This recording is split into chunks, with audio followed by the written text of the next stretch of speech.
जय श्री गणेश। नमस्कार। मैं आचार्य संजय द्विवेदी। मेरे समस्त प्रबुद्ध दर्शकों का मेरे चैनल पर हार्दिक स्वागत है।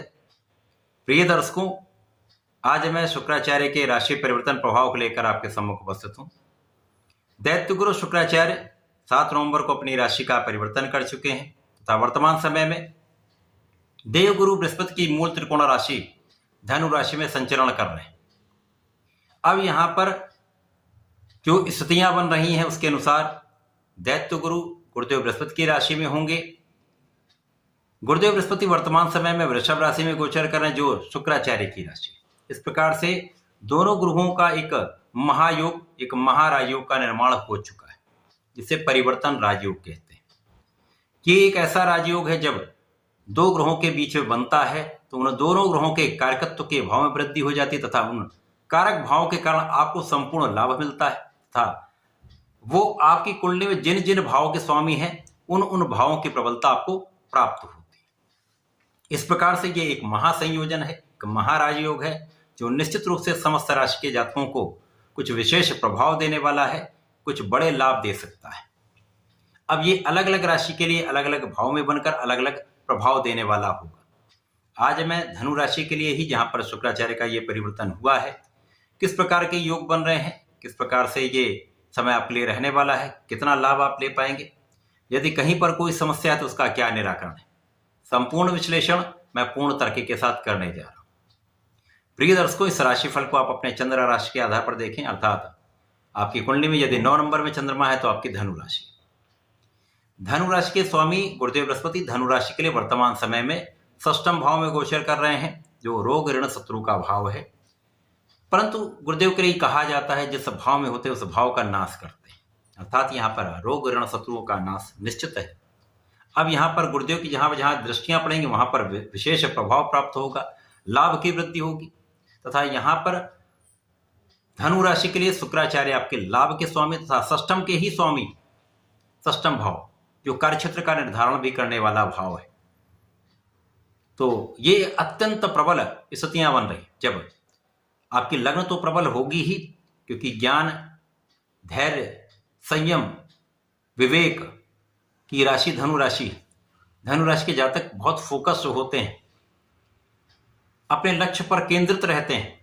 ऐसे समय में यदि शुक्राचार्य जो एक गुरु हैं उनका प्रभाव आपके लग्न में मिल जाए तो अत्यंत प्रबल स्थिति बन जाती है, एक विशेष प्रभाव प्राप्त हो जाता है, क्योंकि इस जगत में जितना भी भौतिक सुख है वो शुक्राचार्य प्रदान करते हैं।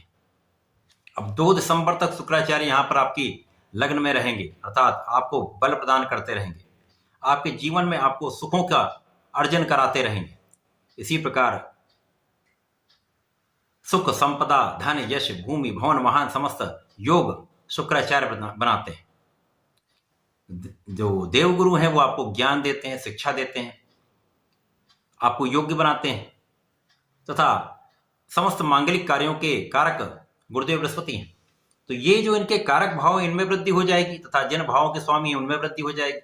निश्चित रूप से समय में लग्न की प्रबलता प्राप्त होगी, आप बहुत विवेकी रहेंगे, बहुत फोकस्ड रहेंगे, कार्य क्षमता में वृद्धि होगी, अधिकार क्षमता में वृद्धि होगी, आपका सामर्थ्य कई गुना बढ़ जाएगा तथा यहाँ पर एक विशेष आकर्षण आपके अंदर आ जाएगा, सौंदर्य आपका बढ़ जाएगा। यहाँ पर अत्यंत विशेष आप रहने वाले, यश वृद्धि का योग संपूर्ण रूप से बन रहा है। लोगों के बीच में आप विशेष प्रभावशाली रहने वाले, व्यक्तित्व की विशालता प्राप्त होगी। साथ ही साथ यहाँ पर ऐश्वर्य वैभव तो बढ़ेगा ही। अब लाभ के स्वामी तो निश्चित रूप से लाभ आपका यहाँ पर कई गुना बढ़ने वाला है। तो आप किसी भी क्षेत्र में हो, नौकरी में हो, व्यापार में हो, प्रोफेशन में हो, आपका लाभ का भाव निश्चित रूप से यहां पर अत्यंत प्रबल होने वाला है। इच्छाओं की पूर्ति हो सकती है। इस समय में यदि आप अपने कार्यक्षेत्र में परिवर्तन करना चाहते हैं, नौकरी में परिवर्तन करना चाहते हैं, तो आपको अवसर निश्चित रूप से प्राप्त होगा। यह समय अनुकूल है जब नौकरी के प्रयास में सफलता मिलेगी अथवा नई नौकरी के प्रयास में सफलता मिलेगी अथवा आपको आपके कार्यक्षेत्र में नए नए अवसर प्राप्त होंगे। कला क्षेत्र में तो विशेष प्रभाव को प्राप्त होगा, बड़े कॉन्ट्रैक्ट्स प्राप्त हो सकते हैं। अचानक ही कुछ ऐसी स्थितियां बनेंगी जब आपके लिए अवसरों का लाभ आपको प्राप्त होने वाला है। इस समय में ऋण आप चुका पाएंगे, शत्रुओं पर आपकी विजय होगी, कानूनी समस्याओं में भी आपका जो पक्ष है संपूर्ण रूप से बलवान रहेगा, आप ही विजयी होंगे। कुछ आध्यात्मिक यात्राएं आप कर सकते हैं, यात्राओं में कुछ लाभ भी होगा। अनावश्यक यात्राओं से आपको बचना चाहिए क्योंकि ये थकान देने वाली हो सकती है, अनावश्यक व्यय कराने वाली हो सकती है। लेकिन इस समय में कार्यक्षेत्र तो आपका निश्चित रूप से प्रबल होगा, आपको सफलता अवश्य मिलेगी। केवल अपने कार्यक्षेत्र में आप निष्ठा के साथ लगे रहिए। आप वैसे भी फोकस्ड हैं, लक्ष्य पर केंद्रित रहते हैं, केवल निष्ठा के साथ अपने कार्य करते रहिए। हो सकता है यहीं पर आपको पद वृद्धि हो जाए, धन वृद्धि हो जाए, लाभ वृद्धि हो जाए, अथवा नए अवसर आपको निश्चित रूप से प्राप्त होंगे।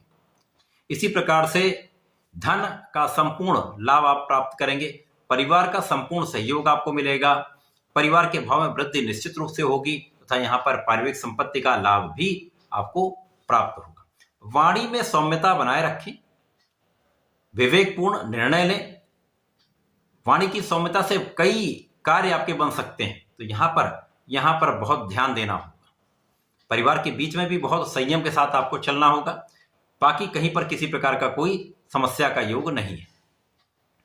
अब यहाँ पर आप देखेंगे तो ज्ञान, शिक्षा, संतान का भाव भी प्रबल होगा। शिक्षा में आपको सफलता मिलेगी। आपका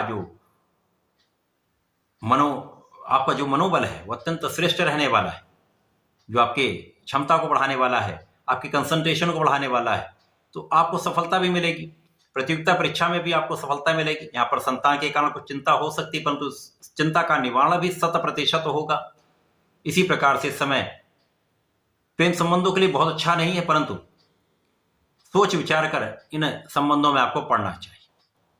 कुल मिलाकर शुक्राचार्य का ये राशि परिवर्तन धनु राशि के जातकों के लिए एक अच्छा प्रभाव देने वाला है। कुछ सोची हुई चीजें आपकी हो सकती हैं, कुछ नए अवसर आपको प्राप्त हो सकते हैं, समस्याओं का अंत हो सकता है। केवल यहाँ पर आपको धैर्य रखना पड़ेगा। इस समय में आपको नियमित रूप से भगवान श्री हरि की शरण में रहकर ओम नमो नारायणाय का एक माला का जप नित्य करना चाहिए। विष्णु सहस्रनाम का यदि प्रत्येक गुरुवार को श्रवण कर लेते हैं अथवा पढ़ लेते हैं तो विशेष लाभ मिलेगा। अथवा शुक्रवार को भगवान भोलेनाथ पर जलार्चन करें, पंचामृत से अभिषेक करें, श्रेष्ठ लाभ आपको प्राप्त होगा। तथा इस समय में ओम नमः शिवाय का पंचाक्षर मंत्र का जप अवश्य करते रहें। ये श्रेष्ठ समय आपको लाभ दिलाने वाला बन सकता है। तो ऐसा करके इसका लाभ लें। धन्यवाद, नमस्कार।